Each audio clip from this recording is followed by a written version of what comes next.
नमस्कार दोस्तों, आपका स्वागत है यूट्यूब चैनल मंडी भाव। और आज भी मैं दिनेश चंद पाटीदार। और दोस्तों, चीन में लहसुन के लिए एक कहावत बहुत प्रसिद्ध है।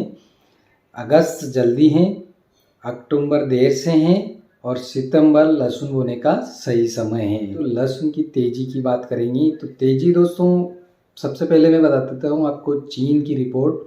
तो चीन में जो लहसुन है, बुआई है, चीन में पिछले वर्ष के मुकाबले इस वर्ष कुछ वृद्धि देखने को मिली है। यानी कि लहसुन की बुआई जो है चीन में इस साल ज़्यादा देखने को मिली है, क्योंकि चीन के किसानों को भी पिछले वर्ष के जो लहसुन का माल था उसका भाव उनको बहुत ही अच्छा मिला है और काफ़ी अच्छा भाव लहसुन का मिला है, जिसके कारण चीन में एक बार फिर बुआई के प्रति लोगों का आकर्षण हुआ है और इस वर्ष थोड़ी वृद्धि चीन में बुआई की देखने को मिली है। जिंगसियांग शहर की बात करें तो वहाँ पर लगभग 2500 कोल्ड स्टोरेज हैं और 2500 कोल्ड स्टोरेज में लहसुन जो है वो पहले कोल्ड स्टोरेज के बाहर जो अपना लहसुन बेच रहे थे, अब अंदर की तरफ कर दिया है, क्योंकि धीरे धीरे उनका जो लहसुन का भाव है लगातार बढ़ रहा है और पिछले सप्ताह उनकी काफ़ी वृद्धि देखने को मिली है। और ऐसा वहाँ के जो व्यापारी हैं उन्होंने बताया है कि भाई आने वाले अक्टूबर जो महीना है उसमें और भी तेज़ी लगातार जारी रहने की संभावनाएं बताई हैं। तो दोस्तों, चीन का जो लहसुन है वो पूरी तरह से बुआई अभी हो चुका है। हालांकि जिस तरह से अपने क्षेत्र में बुआई होता है उसी समय चीन में भी लहसुन की बुआई की जाती है।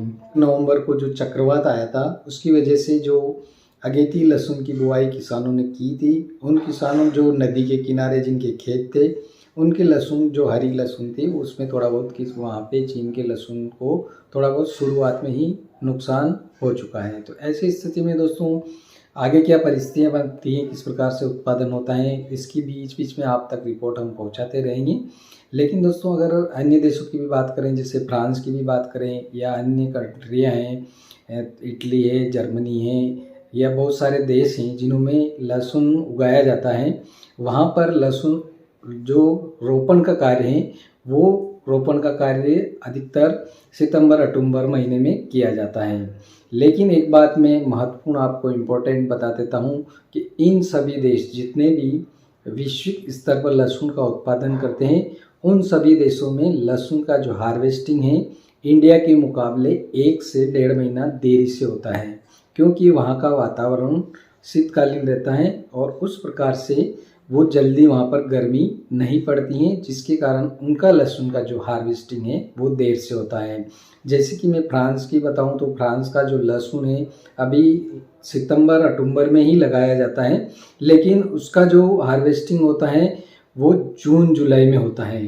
यानी कि जून और जुलाई महीने में फ्रांस का लहसुन हार्वेस्टिंग किया जाता है। चाइना के लहसुन की बात करें तो चाइना का लहसुन भी सितंबर अक्टूबर में ही लगाया जाता है, लेकिन जो सितंबर अक्टूबर में जो लहसुन लगाया जाता है उनका भी देरी से निकलता है। यानी कि मई जून जुलाई में उनका हार्वेस्टिंग होता है, जबकि इंडिया के अंदर जो लहसुन किसान लगाते हैं सितंबर अक्टूबर में उनका मार्च एंडिंग में निकलना स्टार्ट हो जाता है। यानी कि मार्च फर्स्ट से ही स्टार्ट हो जाता है ज़्यादातर किसानों का। तो अपना जो लहसुन है वो 1 महीना अगेता आता है, यानी कि 1 महीना अपना लहसुन अगेता निकलता है, जिसके कारण विश्व स्तर पर जो मांग है वो बहुत ही अच्छी है। और वैश्विक स्तर पर भारत में एक बहुत ही बड़ा इस वर्ष रिकॉर्ड भी बना लिया है। निर्यात के मामले में ज़बरदस्त विश्व में अपना भारत का लहसुन निर्यात हुआ है। हालांकि चाइना विश्व का सबसे बड़ा उत्पादक देश है और वो भी निर्यात कर रहा है, लेकिन भारतीय जो लहसुन है उसकी डिमांड विशेष करके बहुत ही अच्छी निकल के आई है और काफ़ी देशों में अपना लहसुन भारत का निर्यात हुआ है।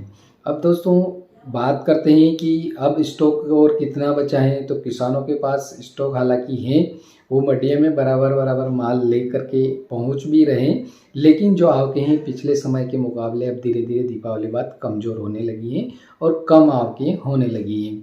हालांकि बहुत सारे किसानों के पास अभी भी माल पड़ा है और किसान धीरे धीरे अपना माल निकालता रहे, तो यही समय सही है। आप अपना जो महीना नवंबर चल रहा है अभी, तो नवंबर का जो पूरा महीना है आप नवंबर महीने या दिसंबर महीने तक अपना लहसुन निकालते रहें और धीरे धीरे बेचते रहें। दिसंबर के बाद जो दोस्तों वापस आपको ऊँटी लहसुन आने लग जाएगा क्योंकि काफ़ी किसान एक्टिव हैं और एक्टिव किसान हैं, वो अगेती जो लहसुन लगाई थी उनका लहसुन ज़रूर मार्केट में मंडियों में आने लग जाएगा और धीरे धीरे लहसुन में वृद्धि उसके बाद होने लग जाएगी। नया लहसुन जो आएगा उसमें धीरे धीरे वृद्धि होने लग जाएगी।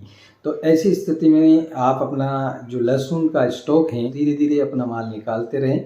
अगर ज़्यादा ही स्टॉक एंड तक बचा है या ज़्यादातर किसानों ने लास्ट तक रोकने की कोशिश की कि हम हाईएस्ट भाव लेने की कोशिश करेंगे, तो उस स्थिति में अचानक से अगर एकदम से मंडियों में ज़्यादातर माल की भरमार हो गई तो फिर से आपके भाव पे डाउन हो सकते हैं। तो अभी ऐसी स्थिति कि अभी आप माल ले जाएंगे तो अभी व्यापारियों का जैसे आप मंडी में माल बेच रहे हैं तो उनके आगे सेंटरों पर निकल रहा है और उनकी डिमांड के अनुसार अभी मांग अच्छी है, तो मांग के अनुरूप विदेशों में भी लहसुन काफ़ी मात्रा में पहुंच रहा है। तो जो अपना जो पुराना लहसुन है वो समय समय पर अगर निकलता रहेगा और ज़्यादा नया लहसुन आने से पहले स्टॉक नहीं बचता है तो अपने लहसुन का फिर से दोबारा से आपको अच्छा प्राइस देखने को मिलेगा, भाव देखने को मिलेगा। हालांकि चीन का जो लहसुन है वो 1.05 मिलियन टन मई तक स्टॉक, लास्ट जो मई महीना है वहाँ तक पुराना लहसुन उनका बिकेगा और इतना स्टॉक उनके पास बचा हुआ कोल्ड स्टोरेज में रहेगा। चीन का ज़्यादातर लहसुन कोल्ड स्टोरेज में रहता है क्योंकि वहाँ पर जो चीन का लहसुन है वो ज़्यादातर अगर बाहर रखते हैं तो वो ज़्यादातर ख़राब होता है। हालांकि अपने भारत का लहसुन इतना ख़राब नहीं होता है और भारत का लहसुन किसानों के पास अपने घरों में ही रहता है, ज़्यादातर कोल्ड स्टोरेज भारत के अंदर नहीं है। तो चीन में कोल्ड स्टोरेज के अंदर लहसुन रहता है। इसके बाद फ्रांस में जो लहसुन है दोस्तों दो तरफ से उगाया जाता है। जिस प्रकार से इंडिया में लहसुन उगाया जाता है अपने तमिलनाडु की तरफ, जैसे मार्च और अप्रैल महीने में जो अपना लहसुन हार्वेस्टिंग होता है उसको ऊँटी लहसुन को ले जा करके वो लगाते हैं, उसी प्रकार फ्रांस में जो है गुलाबी लहसुन मार्च अप्रैल में लगाया जाता है और वो अगस्त महीने में हार्वेस्टिंग होता है। जिस प्रकार से अपना ऊँटी लहसुन हार्वेस्टिंग होता है उसी प्रकार से वहाँ पर भी दो क्षेत्र हैं। इसके अलावा चीन की बात करें तो चीन में भी इसी प्रकार से दो क्षेत्रों में लहसुन उत्पादन होता है। लेकिन जो सबसे पीक टाइम है लहसुन का, सबसे ज़्यादा उगाने का समय है वो सितंबर अक्टूबर का महीना में ही रोपण ज़्यादातर किया जाता है विश्व स्तर पर। इसके अलावा जो दूसरा जो टाइम होता है मार्च अप्रैल का, उसमें बहुत ही कम मात्रा में लहसुन रोपण किया जाता है। इतनी बड़ी मात्रा में उस समय लहसुन रोपण नहीं किया जाता है। तो दोस्तों हम चाहते हैं कि आपको किस प्रकार की जानकारी चाहिए या कौन से देश से रिलेटेड लहसुन से, अगर आप किसी भी कंट्रीज़ की लहसुन से संबंधित कोई भी जानकारी चाहें तो हमें कमेंट्स बॉक्स में लिखें। हम आप उस देश की पूरी इंपोर्ट एक्सपोर्ट और उसकी पूरी रिपोर्ट आप तक पहुंचाने की कोशिश करेंगे। दोस्तों वीडियो पसंद आ रही तो ज़रूर लाइक करें और चैनल को सब्सक्राइब कर दें। धन्यवाद।